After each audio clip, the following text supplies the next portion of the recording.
$2.5 billion in gold, diamond-encrusted thrones, solid gold statues of elephants and tigers, rubies, sapphires, the entire treasury of one of the richest kingdoms on Earth, loaded onto a single ship.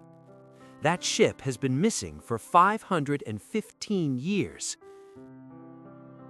Nobody has ever found it. In 1511, the Portuguese Empire was on a rampage. They'd already seized parts of Africa, India, and the Persian Gulf. Now they wanted the biggest prize in Asia, the port city of Malacca. Malacca sat at the center of the world's richest trade route: spices from the east, silk from China, gold from Sumatra. Everything passed through this one city. The Sultan who controlled it had built a fortune so enormous that the Portuguese estimated his treasury at 9 tons of gold, plus rooms full of jewels, thrones, and tribute gifts from kingdoms stretching from Persia to China. The man sent to take it was Afonso de Albuquerque, the most feared Portuguese commander alive. He'd already conquered Goa, seized Muscat, and taken the fortress of Hormuz. He was ruthless, brilliant, and obsessed with building an empire that would outlast him. In July 1511, Albuquerque arrived at Malacca with 16 ships and over 2,000 men. The battle was one of the bloodiest the Portuguese ever fought. Street by street, bridge by bridge, the Sultan's war elephants against Portuguese cannons. It took weeks, but Malacca fell. And when it did, Albuquerque walked into the Sultan's palace and took everything. To carry the treasure home, Albuquerque chose the largest ship in his fleet, a 400-ton carrack called the Flor de la Mar, the flower of the sea.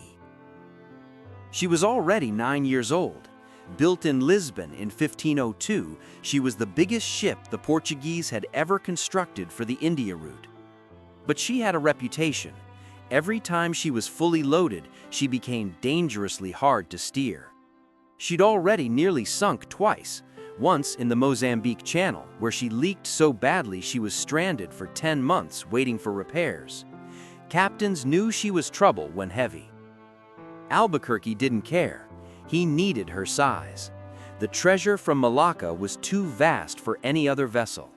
Gold bars, gold coins, solid gold statues of elephants and tigers, diamond-encrusted thrones, beds made of gold, rubies, sapphires, and chests of precious stones, tribute gifts from the King of Siam, a golden crown and sword from the Sultan himself, and a bracelet that Albuquerque had personally found, one he considered so beautiful he wanted to show it to the King of Portugal himself.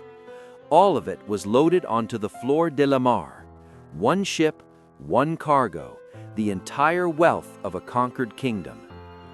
In late 1511, when the monsoon winds shifted, Albuquerque set sail from Malacca with 4 ships. The Flor de la Mar led the way. Destination: India, then Portugal. The king was waiting for his treasure. They never made it.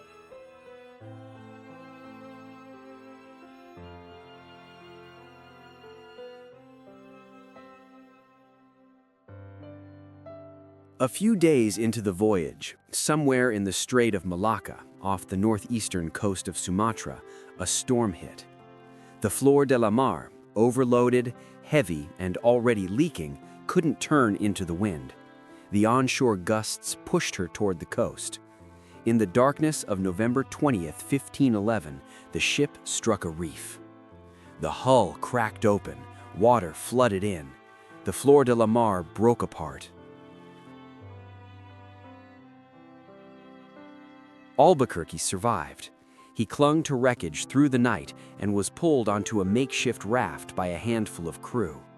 When dawn came, the ship was gone. The treasure was gone. Over 400 men were gone. Of the entire cargo, only 3 things were saved: the crown and sword of the Sultan of Malacca and a ruby ring that had been a gift from the King of Siam. Albuquerque had kept them on his person. Everything else, 9 tons of gold, the diamond thrones, the statues, the jewels, the bracelet he'd wanted to show his king. All of it went to the bottom of the Strait of Malacca. And that coast where the Flor de la Mar sank? It belonged to the kingdom of Aru, home to the most ruthless pirates in all of Sumatra. If any wreckage washed ashore, the locals would have stripped it clean. Some accounts say the pirates of Aru were also cannibals, employed by the former Sultan of Malacca to execute criminals by eating them. Albuquerque sent word to the King of Portugal, begging him to send ships to recover the treasure. No ships ever came. Albuquerque never recovered from the loss. He returned to India, retook Goa, and continued expanding the Portuguese Empire. But the treasure that was supposed to cement his legacy, the greatest haul any European had ever taken from Asia, was sitting at the bottom of the ocean. 4 years later, in December 1515, Albuquerque died at sea near Goa. He was 62. He never saw Portugal again, and he never recovered the Flor de la Mar. In the 5 centuries since, the ship has become the most sought-after wreck in the world. Treasure hunters, governments, and private companies have searched the waters off northeastern Sumatra. Nobody has found it. 3 countries now claim the right to salvage it if it's ever discovered. Portugal says the ship is theirs. It was a Portuguese naval vessel. Malaysia says the treasure was taken from Malacca. It belongs to them. Indonesia says the wreck lies in their territorial waters. It's theirs by law. The same argument, the same fight, different ocean, different centuries, same result. The treasure stays where it is. Today, in the city of Malacca, there's a 34-meter-tall replica of the Flor de la Mar. It sits on the bank of the Malacca River. Inside, it's a museum, full of maps, models, and paintings of the ship that was lost. Tourists walk through it every day.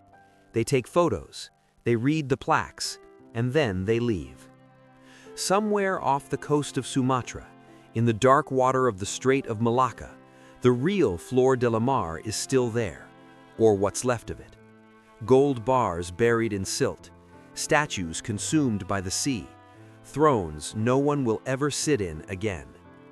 $2.5 billion in treasure, 515 years of silence, 3 countries fighting over something none of them can find.